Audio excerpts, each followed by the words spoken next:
Muslim ya, dikatakan Muslim karena Muslim ini, jadi teman-teman jangan Muslim Islam ngaku-ngaku, bukan. Muslim itu adalah orang yang berserah diri. Kenapa Umi selalu mengatakan bahwa semua nabi itu adalah Muslim? Karena semua nabi adalah manusia-manusia yang berserah diri kepada ketetapan Allah, mengikuti segala perintah dan menjauhi segala larangannya. Kenapa? Itu yang dikatakan bahwa semua nabi pun adalah Muslim, karena semua nabi adalah orang-orang yang berserah diri, seperti itu. Jadi kalau misalkan teman-teman sudah merasa bahwa teman-teman telah berserah diri kepada apa yang sudah menjadi ketetapan Allah, sudah menjalankan apa yang diperintahkan oleh Allah dan menjauhi apa yang dilarang oleh Allah, teman-teman sendiri juga termasuk ke dalam golongan Muslim. Seperti itu. Hanya satu dosa yang tidak diampuni Allah. Tadi sudah Umi katakan di dalam Quran surat An-Nisa ayat 116, Allah tidak akan mengampuni dosa syirik, yaitu menyekutukan Allah dengan Allah yang lain. Itu saja. Oke Bu, terima kasih. Tapi saran saya tadi, ada baiknya sih kalau Ibu juga mempelajari akidah Ibu juga sebelum ya berargumentasi seperti tadi. Saya paham sih itu hanya sekedar pertanyaan, tapi untuk bagusnya juga ada komparasi yang sama buat Ibu. Terima kasih Bu. Oke, sama-sama. Mungkin Bu Sofiatul mau lanjut, silakan. Ibu Sofiatul, sudah bisa Ibu Sofiatul? Ya, oke. Aku mau balik ke tadi yang antara Arumi dengan Umi Dini mengatakan tentang roh. Jadi kalau di dalam Alkitab kita, yang namanya roh itu dari kata ruah yang artinya bisa berarti angin. Nah, kenapa Allah disebut ruah di dalam Alkitab kita? Karena dia tidak mempunyai wujud. Jadi sama seperti angin, dia bisa mengambil wujud apapun yang dia mau. Allah itu di dalam Alkitab kita adalah makhluk dengan dimensi tertinggi, di dalam dimensi 10. Sehingga Allah di dalam Alkitab kita, dia bisa mengambil rupa apa saja. Kalau kita lihat di dalam Perjanjian Lama, dia bisa mengambil rupa malak Yahweh atau malaikat. Dia bisa mengambil rupa manusia, exactly, kita akan tunjukkan ayatnya. Dia bisa mengambil rupa tumbuhan, ketika dia menampakkan diri di Keluaran 3 kepada Musa dalam bentuk semak yang menyala. Dia bisa mengambil rupa gumpalan asap di Kejadian 15. Dia bisa mengambil rupa tiang awan dan tiang api. Dia bisa mengambil rupa hewan, burung merpati. Makanya tadi yang dikatakan di Wahyu, itu adalah penglihatan di dalam roh yang dikatakan anak domba yang bertanduk 7. Kenapa? Karena itu mempunyai makna. Jadi roh itu bisa mengambil rupa apa saja, sebab itu yang disebut dengan Almighty atau Maha Kuasa.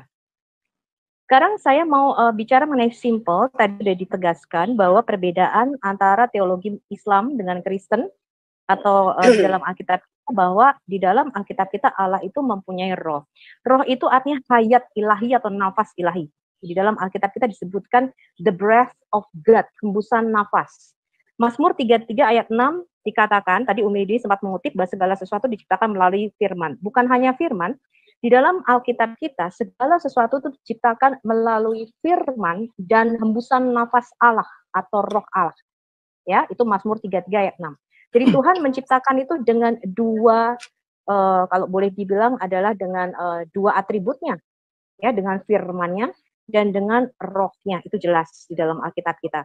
Nah, roh itu adalah hayat ilahi, nafas ilahi, atau yang kita sebut dengan sumber hidup ilahi.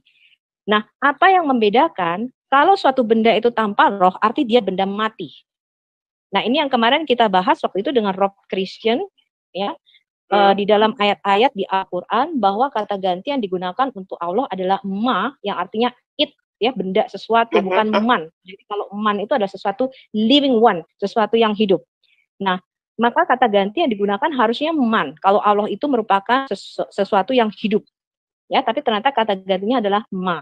Nah, kalau di dalam Alkitab, Allah itu memiliki roh karena dia disebutkan Bapa segala roh atau sumber kehidupan. Ya, maka dikatakan segala sesuatu berasal dari Bapa. Ya, Bapa segala roh, artinya semua roh itu berasal dari Dia. Nah, ini perbedaan-perbedaan pemahaman kita di dalam siapa sih sebenarnya Allah di dalam Alkitab dengan Allah yang Anda pahami. Itu yang mau aku tegasin aja, Umi Dini. Oke. Terus kalau tadi kutip apa? Firman, ya, tapi firman udah dijelasin panjang lebar sih sama Dania. Jadi kalau di dalam Alkitab antara firman dengan berfirman itu memang kita bedakan. Jadi firman itu bukan berarti terus menjadi gunung atau menjadi matahari dan sebagainya. Itu Allah berfirman gitu. Tetapi firman yang dimaksud di sini itu memang benar-benar dafar Elohim, artinya itu adalah hikmat ilahi, kecerdasan ilahi yang ada di dalam diri Allah yang satu dengan Allah.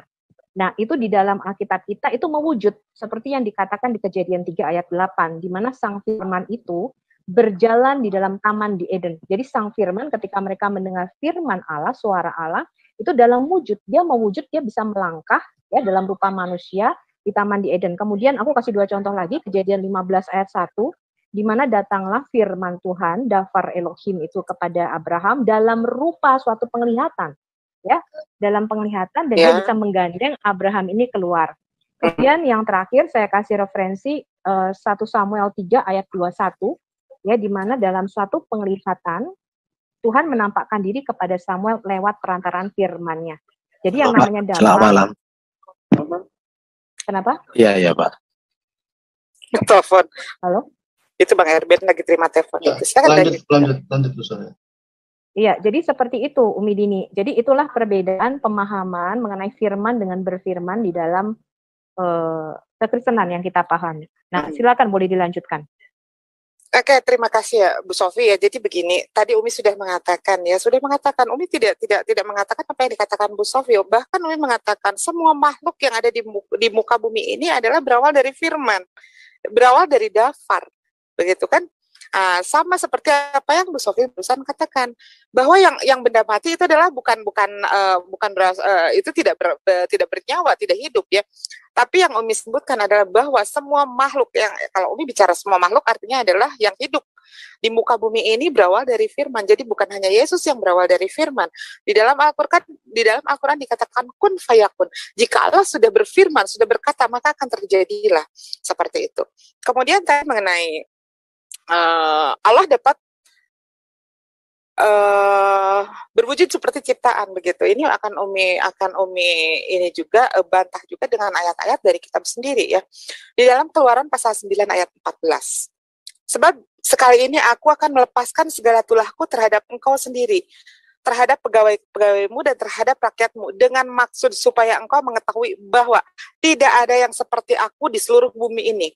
Kemudian di 1 Raja pasal 8 ayat 23, lalu ia berkata, ya Tuhan Allah Israel, tidak ada Allah seperti engkau di langit dan di atas bumi, di atas dan di bawah bumi. Ya Allah Tuhan Israel, tidak ada Allah seperti engkau di langit, di atas dan di bumi, di bawah bumi.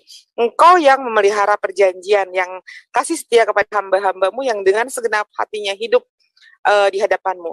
Kemudian di Yesaya 46 ayat 5, kepada siapa kamu hendak menyamakan aku, hendak membandingkan aku, mengumpamakan aku sehingga aku sama? Itu pertanyaannya.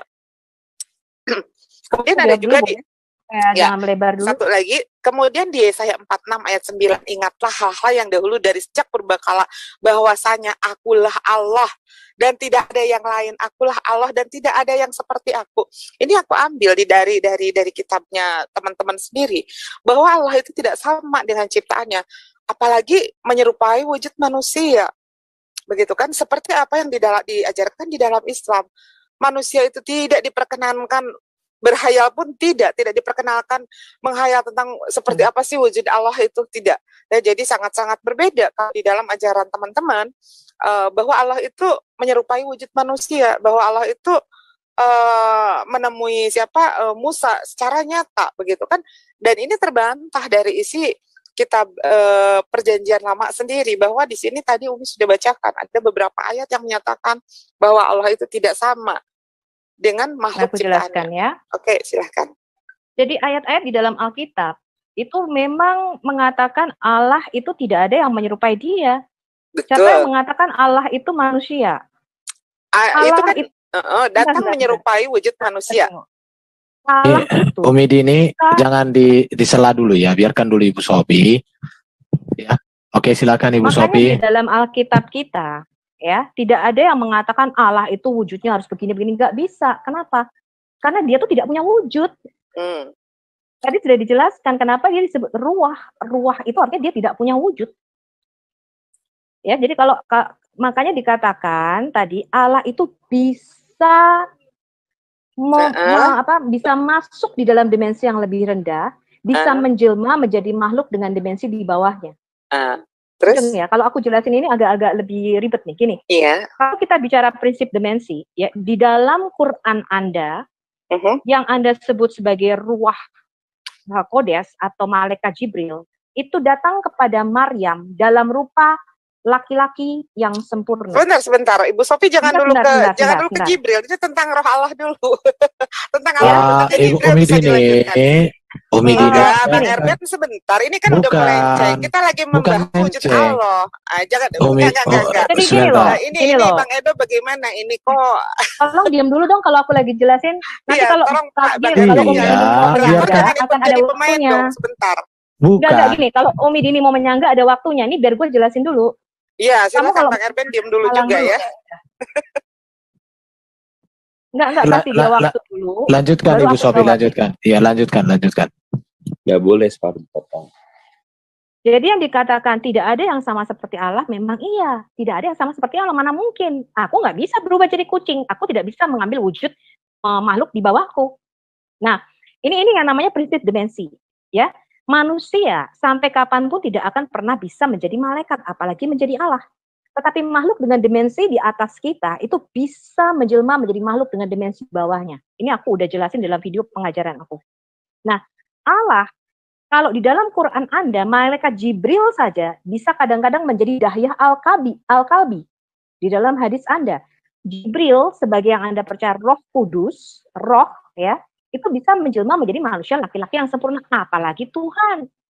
Tuhan kita itu bisa menjadi apa saja. Makanya di dalam Quran Anda ketika menampakkan diri kepada Musa, Allah menjadi pohon di situ. Ya, dikatakan Allah berseru di dalam pohon. Lah kalau seperti itu lalu siapa nih? Apa cuman suaranya aja atau seperti apa? Nah, tapi kalau di dalam Alkitab itu jelas Allah itu bisa menjadi apa saja. Dia tidak punya wujud dan dia bisa mengambil atau menjelma menjadi makhluk dan dimensi yang lebih rendah. Ini jelas di dalam Alkitab kita. Ya, Kejadian 18 di mana Yahweh itu sendiri duduk makan bersama Abraham menampakkan diri dalam rupa manusia. Bahkan di dalam kisah Yakub ya bergulat dengan manusia Allah, makanya dia digantikan namamu bukan lagi Yakub melainkan Israel karena kamu bergumul atau bergulat dengan manusia dan Allah dan kamu menang. Yeah. Makanya namanya Israel. Nah, jadi di dalam Alkitab kita bukan kita menyatakan Allah itu sama seperti manusia, Allah sama sekali nggak sama, ya. Tapi yang kita maksud di sini bukan rupanya, Umi Dini, gitu loh. Makanya ketika Tuhan berkata, marilah kita menjadikan manusia menurut gambar dan rupa kita, yang kita pahami di sini, oh berarti Tuhan punya hidung, Tuhan punya mata, seperti kita. Karena di Kejadian 1 ayat 26 jelas, ya Allahnya orang Kristen, Allahnya orang Yahudi berkata, marilah kita menjadikan manusia menurut gambar dan rupa kita. Itu jelas. Nah, jadi Allah itu mengambil rupa. Jadi gini, Allah itu bisa mengambil rupa apa saja. Ketika dia menampakkan diri kepada manusia, kadang-kadang dia menampakkan diri dalam rupa malaikat. Ya, itu udah kita tunjukin berkali-kali. Nanti kita bahas mengapa utusan ini disebut juga Allah. Yaitu itu nanti. Yang saya bahas dulu adalah mengenai roh nih. Bahwa roh di dalam pengertian Alkitab itu bisa mewujud menjadi apa saja. Gitu loh. Karena dia roh. Nah, kalau tadi Umi Dini mengambil ayat-ayat mengatakan Allah tidak serupa dengan apapun, betul. Ya, Allah itu tidak ada yang bisa menyamai dia, nggak ada yang seperti Tuhan. Nah, kenapa dia disebut Maha Kuasa? Karena dia sebagai makhluk dengan dimensi tertinggi, dia bisa menjelma menjadi apa saja dan dia bisa menjadi berapa saja. Makanya kalau Anda dialog dengan Yahudi, dia akan mengatakan Allah itu Ein Sof, makanya menggunakan kata jamak di dalam Elohim. Kenapa? Karena dia tidak bisa dihitung. Jadi 6 dimensi di atas kita yang kita sebut dengan hyperdimension itu nggak bisa dihitung. Itu namanya dimensi roh. Roh itu tidak terbatas ruang dan waktu. Nah, tadi saya sudah tunjukkan apakah Allah bisa menjelma menjadi apa saja di alam Alkitab kita jelas. Di dalam Quran Anda jelas ya. Jibril bisa menjelma kadang-kadang menjadi Dahya Al-Kalbi, ya, kadang-kadang menjelma menjadi manusia laki-laki yang sempurna ketika dia bertemu dengan Maryam, jelas makhluk dengan dimensi lebih tinggi. Jadi makhluk dengan dimensi di bawahnya. Oke. Itu adalah Jibril ya. Itu adalah Jibril sebentar ya. Itu adalah Jibril. Tetapi Umi di sini tidak mengambil referensi dari mana-mana loh. Ini Umi yang ambil referensi dari Perjanjian Lama ini. Dari Perjanjian Lama yang mungkin dari kitabnya Yahudi ya. Di sini sudah sangat jelas, tetapi kenapa tadi ada Allah yang disamakan dengan Allah itu adalah gunung batu, Allah itu adalah api, tiang api, begitu kan? Tiang awan. Nah ini justru ini yang sangat bertentangan dengan kitab-kitab yang ada di Keluaran, Raja, Yesaya tadi, begitu. Allah tidak gini Umi Dini. Ketika kita mengatakan Allah sebagai roh, itu dia dapat menampakkan diri atau mewujudkan dirinya dalam rupa apa saja. Bukan kita menyamakan, oh berarti gunung batu itu Allah, bukan. Dia bisa mengambil rupa, mudeng ya. Bukan berarti gunung batu itu adalah Allah. Kalau di dalam Alkitab kita, Allah itu adalah terang. Allah itu adalah api yang menghanguskan, ya Allah itu segala-galanya dalam segala-galanya. Jadi semua esensi di alam semesta ini ditarik dari Dia. Jadi kalau Umi Dini mau belajar mengenai Yahudian, yang namanya Yesus disebut Firman, Alef dan Taf atau Alfa dan Omega, segala sesuatu itu diciptakan dari kombinasi huruf-huruf ini, dari kalamullah ini. Karena Yesus itu merupakan firman-Nya Allah itu sendiri yang sudah ada sejak kekal. Ketika segala sesuatu diciptakan, itu didapat dari kombinasi, ditarik dari esensinya Allah. Maka ketika di Kejadian 1 ayat 26 di dalam Alkitab kita dikatakan, marilah kita menjadikan manusia, menciptakan manusia menurut gambar dan rupa kita, yang keluar itu maskulin dan feminim, laki-laki dan perempuan. Maka di dalam Alkitab kita jelas Allah itu tidak bergender. Dia bukan laki-laki, bukan perempuan. Betul. Tetapi itu. Ketika di dalam Quran Anda, Allah laki-laki, Umi Dini. Dan itu kita bisa buktikan dari ayat-ayat di dalam Quran Anda. Di mana Allah laki-laki? Silakan ditunjukkan. Aku jelaskan dulu. Silakan ditunjukkan di mana yang menurut Ibu Sofi di dalam Al-Quran dinyatakan bahwa itu Allah laki-laki. Bahkan sudah Umi katakan tadi, umat Islam sangat tidak diperbolehkan menghayal atau mengimajinasikan wujud Allah itu seperti apa, seperti manusia kah, seperti tiang awan kah, seperti gunung batu kah, tidak. Apalagi mengenai masalah gender, tidak ada Al-Quran menyebutkan gendernya Allah. Ketika kita mengatakan Allah adalah gunung batu kita, Allah adalah gembala kita, di dalam gambaran orang Kristen, kita tidak memandang Allah ya, terus sebuah gunung seperti itu, ada gunung batu, oh itu Allah kita, bukan. Kan Allah itu di dalam Alkitab kita, ini kalau saya boleh bilang ya, di dalam Alkitab kita Allah itu menyebut dirinya sebagai Bapa. Dia menyebut dirinya sebagai ibu.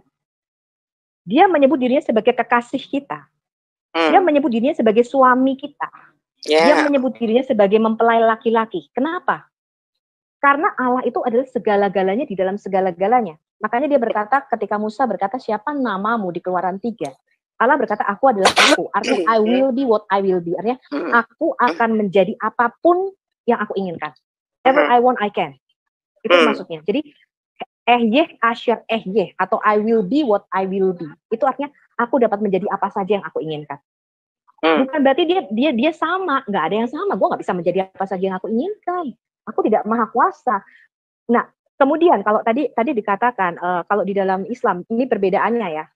Islam kan mempercayai Allah itu di atas arsy, ya. Tapi di dalam Alkitab tidak demikian, Umi Dini. Allah itu disebut Bapa yang ada di surga. Dia bersemayam di in the high and lofty place, artinya di tempat tinggi dan kekekalan. Tapi Allah disebut juga Immanuel, Allah yang bersama kita. Jadi Allah itu sekarang ada di sini, omnipresent. Tetapi Allah juga disebut Allah yang di dalam kita. Jadi bagi iman Kristen yang namanya perwujudan Allah itu bukan terus hanya ada bisa satu kemudian di atas tahtanya dan terpisah dari kita, enggak. Di dalam teologi kekristenan, di dalam teologi Yahudi, ya Allah itu Allah yang ada di surga. Mbak Sofia tuh sebentar, jangan mengkaitkan dengan Yahudi karena sudah jelas Yahudi itu menolak tentang Yesus itu. Bahkan di dalam keyakinan Yahudi, Yesus itu hanyalah tokoh fiktif. Yahudi sudah sangat jelas menyatakan. Jadi gini loh, Umi Dini mungkin Umi Dini hanya gini, tidak ada orang Yahudi yang bertentangan dengan kekristenan, ya. Oh, ya? Karena kekristenan itu, sebentar ya, saya mau jelaskan. Kalau penulis, sebentar, jangan disela dulu. Sebentar. Satu-satu. Karena ini klaimnya luar biasa. Ya, aku jelaskan ya. Jadi kalau Umi Dini mengatakan Yahudi bertentangan dengan Kristen, itu bohong besar, ya. Sekarang saja ada banyak sebentar. Iya, itu kata Yahudi yang sekarang di sini gitu loh. Ya. Kenapa aku bisa mengatakan demikian? Semua murid Yesus adalah orang Yahudi. Semua penulis Alkitab Perjanjian Baru kecuali Lukas adalah orang Yahudi. Jadi Perjanjian Baru dari Matius sampai Wahyu itu bukan orang Indonesia, bukan orang Malaysia, bukan orang Arab yang nulis, itu orang Yahudi. Jadi kalau dikatakan orang Yahudi bertentangan, ya, dan tidak mengakui salah besar. Kekristenan itu berasal dari Yahudi, bahkan kekristenan itu selama 160 tahun, ya, pada waktu itu sebelum ada pemberontakan Bar Kokhba pada waktu itu ibadahnya di sinagog, di dalam ibadah satu atap dengan tempat ibadah orang Yahudi. Kekristenan itu disebut mazhab Yahudi, sama seperti Farisi, Saduki, Esene, ya kita disebut jalan Tuhan, sekte jalan Tuhan, salah satu sekte daripada mazhab Yahudi. Jadi tidak benar kalau dikatakan orang Yahudi bertentangan dengan kekristenan. Kekristenan itu akarnya Yahudi. Nah, aku nggak mau bahas itu ke situ dulu, ya. Aku cuma mau meluruskan karena Om Dini terlalu terbrainwash dengan si Valen, ya. Nah, kalau mengatakan apakah ada orang Yahudi yang tidak, sampai sekarang juga memang ada orang zaman Yesus, sampai sekarang juga ada orang Yahudi yang tidak menerima Tuhan Yesus, tetapi itu tidak semua gitu loh. Murid-murid Yesus semua orang Yahudi. Gitu loh. Kalau makanya Umi Dini harus belajar lengkap dulu. Semua Alkitab Perjanjian Baru yang menulis adalah orang Yahudi. Gitu loh. Jadi Yohanes itu orang Yahudi, itu bukan orang Jawa atau orang Sumatera. Oke, silakan teruskan. Ya. Nah, jadi itu tidak benar. Jadi saya meluruskan supaya tidak ada framing yang salah nih ketika kita bicarakan, kesannya kan kelihatannya Perjanjian Baru nih yang nulis orang Amerika gitu kan. Enggak, itu semua orang Yahudi. Matius itu Matiyahu, orang Yahudi. Ya, Lukas itu kecuali Lukas ya, Lukas ada turunan Yunaninya. Tapi yang lain penulis Alkitab, Paulus itu lebih ketat lagi, itu suku Benyamin, orang Farisi. Iya, Paulus Farisi. Nah, ya, aku cuma mau menjelaskan bahwa tidak benar kalau di framing orang Yahudi bertentang. Yahudi yang mana dulu nih? Jelas saja tidak semuanya menerima Yesus, karena Paulus berkata ada beberapa cabang orang Yahudi asli yang dipatahkannya ketidakpercayaan mereka itu membuat bangsa-bangsa itu dicangkokkan masuk ke dalam pokok zaitun sejati. Jadi ketidakpercayaan orang Yahudi yang menolak Yesus itu membuat Injil diberitakan kepada bangsa-bangsa lain, dicangkokkan bangsa-bangsa kita ini yang harusnya orang-orang yang tidak bersunat, orang-orang yang tidak mendapat bagian keselamatan, dicangkokkan ke dalam pokok zaitun sejati, kata Paulus, yaitu apa? Yesus Kristus, ya. Karena apa? Karena ketidakpercayaan mereka. Jadi pokok zaitun sejati itu adalah Yahudi, makanya dikatakan keselamatan datang dari bangsa Yahudi.